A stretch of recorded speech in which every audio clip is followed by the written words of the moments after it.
and it gets worse.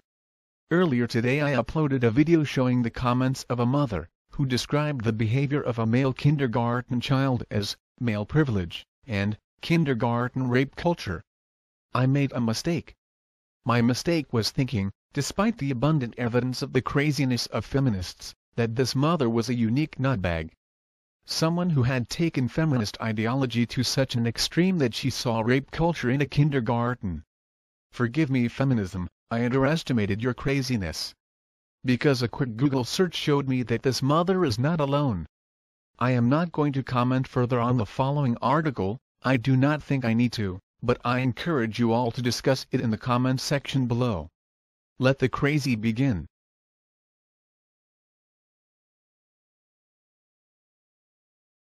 For months, every morning when my daughter was in preschool, I watched her construct an elaborate castle out of blocks, colorful plastic discs, bits of rope, ribbons and feathers, only to have the same little boy gleefully destroy it within seconds of its completion. It was obvious that this little guy got massive joy out of doing this. The first time, my daughter just stared in amazement and I tried to help her rebuild. Second time, sadness. Third time, the injustice. Why did he do that again? Fourth time, royally pissed girl wanted to know why his parent didn't stop him. And what about me? Fifth time, she was ready with some ideas about stopping him. During the course of this socialization exercise, we tried several strategies and his parents engaged in conversation with us, but mostly me. One or the other of them would occasionally, always after the fact, smile and apologize as they whisked him away. Figuring out what they would say next became a fun game. You know, boys will be boys. He's just going through a phase. He's such a boy. He loves destroying things. Oh my god. Girls and boys are so different. He just can't help himself. No matter how many times he did it, they never swooped in before the morning's live 3D reenactment of Invasion of Astro Monster. I tried to teach my daughter how to stop this from happening. She asked him politely not to do it. We talked about some things she might do. She moved where she built. She stood in his way. She built a stronger foundation to the castle, so that, if he did get to it, she wouldn't have to rebuild the whole thing. In the meantime, I imagine his parents thinking, what red-blooded boy wouldn't knock it down? She built a beautiful, glittery castle in a public space. It was so tempting. He just couldn't control himself and, being a boy, had violent inclinations. She had to keep her building safe. Her consent didn't matter. Besides, it's not like she made a big fuss when he knocked it down. It wasn't a legitimate knocking over if she didn't throw a tantrum. His desire for power, destruction, control, whatever was understandable. Maybe she shouldn't have gone to preschool at all. Or, better if she just kept her building activities to home. I know it's a lurid metaphor, but I taught my daughter the preschool block precursor of Don't Get Raped, and this child, boy number 1, did not learn the preschool equivalent of Don't Rape. Not once did his parents talk to him about invading another person's space and claiming for his own purposes something that was not his to claim. Respect for my daughter and her work and words was not something he was learning. It was, to them, some kind of XY entitlement. How much of the boy's behavior in coming years would be excused in these ways? Be calibrated to meet these expectations and enforce the rules his parents kept repeating. There was another boy who, similarly, decided to knock down her castle one day. When he did it, his mother took him in hand, explained to him that it was not his to destroy, asked him how he thought my daughter felt after working so hard on her building, and walked over with him so he could apologize. That probably wasn't much fun for him, but he did not do it again. There was a third child. He was really smart. He asked if he could knock her building down. She,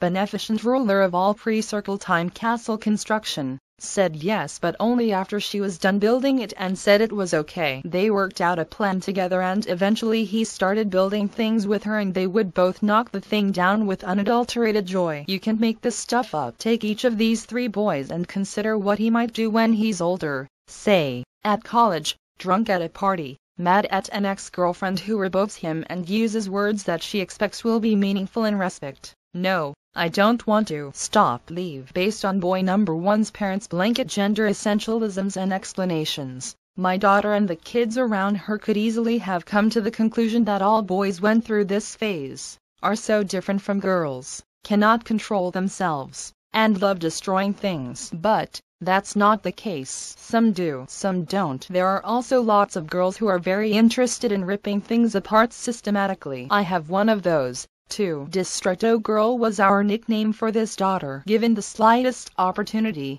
she would grab whatever toy either of her sisters was playing with and run, giddy with power, to the top of a landing only to dash whatever was in her hand down 2 flights of stairs. She beamed with joy as it clattered and shattered. But we figured just because she could do it, didn't mean she should, and eventually she understood that, even if she wanted to and it was fun, she couldn't continue to violate her sister's rights as citizens of our household. Girls will be girls? I don't think so. Nor do we say things like, she just can't help herself. I have heard parents of daughters so inclined say things like, she's just so rambunctious. But, in my experience, most people assume girls, as a class, can control themselves better, faster, more completely, and that boys have a harder time. There are many studies that indicate the reasons why this might be true, including the fact that we teach girls to delay gratification more and also to put their needs last. But it does not appear to be innate. Boy number 1? Yes, maybe he had impulse control issues. Maybe it would take a lot of time to teach him about self-control.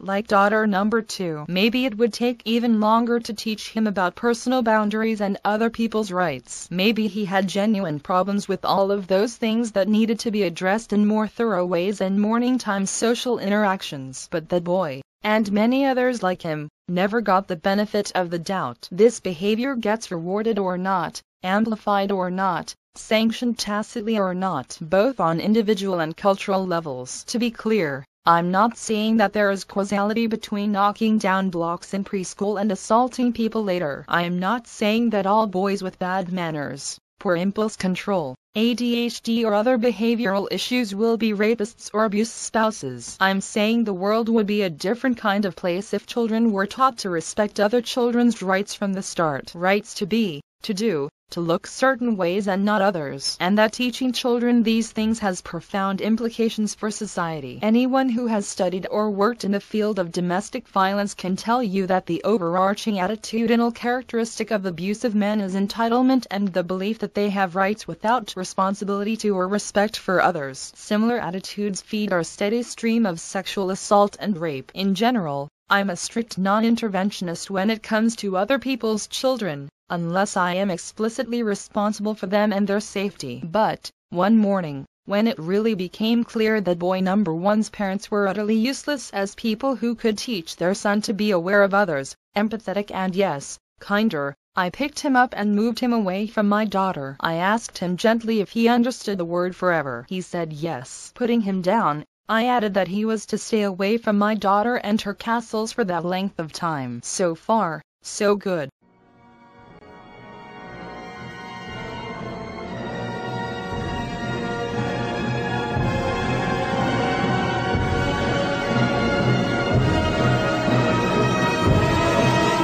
Patriarchy, patriarchy, patriarchy, patriarchy, patriarchy, patriarchy, patriarchy, patriarchy, patriarchy, patriarchy, patriarchy, patriarchy, patriarchy.